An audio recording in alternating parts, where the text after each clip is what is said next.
السلام عليكم، إيه الاخبار يا شباب؟ يا رب تكونوا بخير.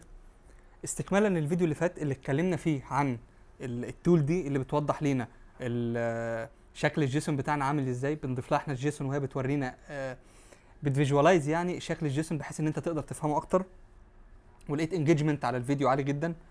قررت اتكلم عن تول تانية برضو تعتبر تكمله ليها، وانت شغال هتسرع عمليه الديفلوبمنت ليك.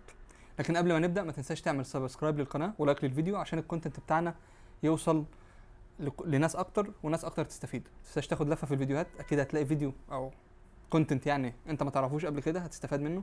ولو محتاج الدنيا تبقى منظمه اكتر هتلاقيني منظم لك البلاي ليست بطريقه منظمه اكتر بحيث تقدر تتابع توبك معين.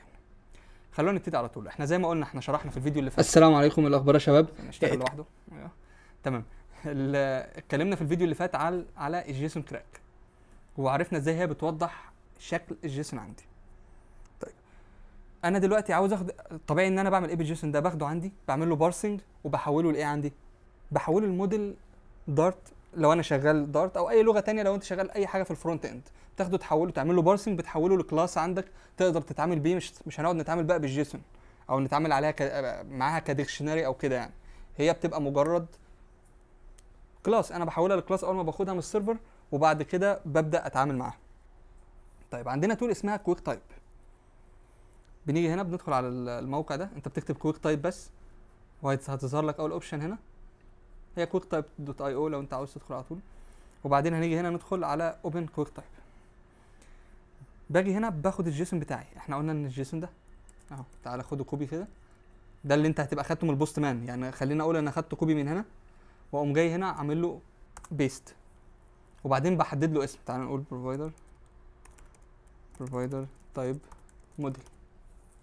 ايه اللي بيظهر لينا بقى؟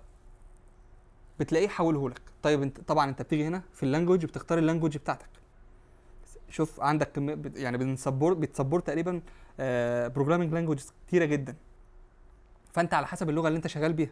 انت شغال مثلا سويفت هتاخدها سويفت، شغال كوتلين هتاخدها كوتلين، ايا كان اللغه اللي انت شغال بيها يعني. وعندك شويه اوبشنز هي بتفعلها لك. يعني انت مثلا لو اخترت هنا نال سيفتي هتلاقيها بتسبورت النال سيفتي عندك.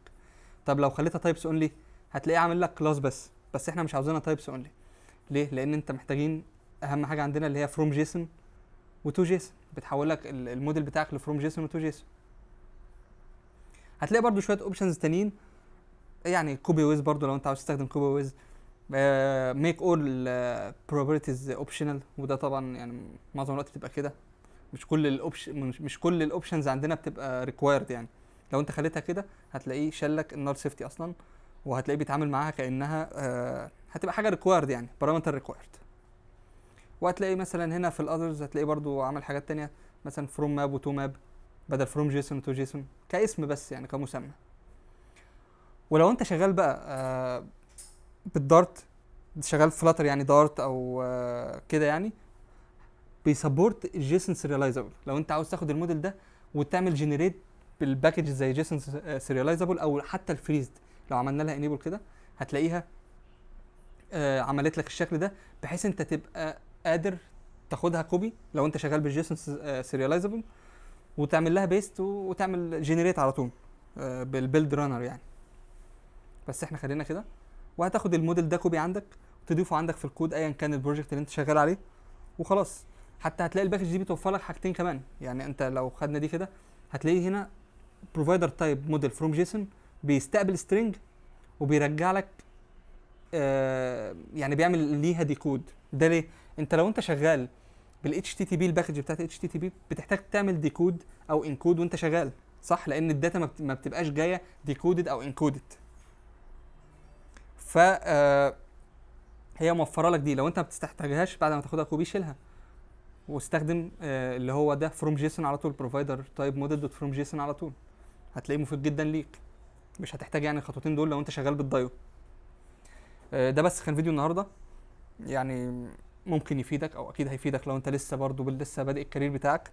بس لازم انوه على حاجه برضو اخيره. لازم تبقى فاهم الحاجات دي، يعني لازم تبقى فاهم الكود ده ايه الكود اللي مكتوب ده. يعني عشان لو قالك عدل فيه تقدر تعدل فيه. يعني انا فاهم كل سطر هنا. ما ينفعش تاخدها كوبي على عمك كده وتاخد تحطها عندك في الكود وتعمل فروم جيسون والعمليه تمشي وخلاص. لان وارد يحصل مشكله عندك. وارد هنا مثلا يديتكت تايب غلط ودي كتير قوي بتحصل مع لما يبقى عندك نمبر مثلا او رقم جاي لك، هو بيشوف رقم انتجر فبيحدد النوع انتجر، في حين ان الرقم ده بعد كده ممكن يتبعت لك دبل، فتلاقي ايرور ظهر لك فتعرف تعدله. بس هو ده كان فيديو النهارده، اتمنى الفيديو يكون فادي الناس. اشوفكم على خير ان شاء الله في فيديو جاي.